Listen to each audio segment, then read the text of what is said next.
Hi friends, எல்லோரும் நல்லா இருக்கீங்களா? இப்போ அருமையான வாழைத்தண்டை வச்சு ஒரு ஃபிஷ் ஃப்ரை பார்க்கலாமா? சைவ வாழைத்தண்டு ஃப்ரை பார்க்கலாமா? இப்போது ஒரு அருமையான ஒரு வாழைத்தண்டு எடுத்துக்கோங்க. அது உள்ள மேலே இருக்க தோலை மட்டும் சீவிக்கிங்க ஃப்ரெண்ட்ஸ்.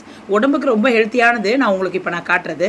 இதை ஒரு 2 பக்கமாக வந்து கிராஸாக வெட்டிடுங்க பாருங்கள். அங்கே பாருங்கள் எவ்வளோ மெலிசாக போடுற பாருங்கள். வில்லையாக போட்டு ஒரு மோர் தண்ணியில் போட்டிருக்க ஃப்ரெண்ட்ஸ். ஏன்னா வந்து அது வெடியை தண்ணியால் வச்சேன்னா கருப்பாயிடும்.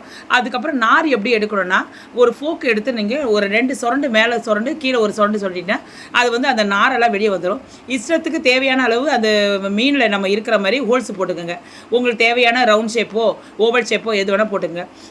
இது வந்து பஜ்ஜி மாவு ரெடி பண்ணிக்கலாம். அது தோட்டத்துக்கு 1 கப்பு கடலை மாவு போட்டுங்க. 1 கப்பு வந்து அரிசி மாவு போட்டுங்க. ஒரு 3/4 கப்பு வந்து இது மைதா மாவு போட்டுக்கோங்க. கொஞ்சோண்டு வந்து சில்லி தூள் போட்டுக்கோங்க. கொஞ்சம் உப்பு போட்டுங்க. அவ்வளோதான் ஃப்ரெண்ட்ஸ். பஜ்ஜி மாவு ரெடி பண்ணுற மாதிரி நீங்கள் வந்து தண்ணி ஊற்றி அளவோட தண்ணி ஊற்றி நீங்கள் ரெடி பண்ணிக்கோங்க. இந்த பாருங்க கொஞ்சம் கரெக்டாக தண்ணி அளவு கரெக்டாக இருக்குது.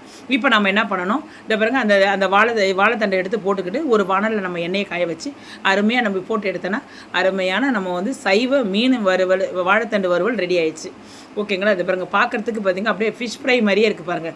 இதை பார்க்குறவங்க குழந்தைங்க வந்து நீங்கள் இப்படி கொடுத்தீங்கன்னா குழந்தைங்க விரும்பி சாப்பிடுவாங்க.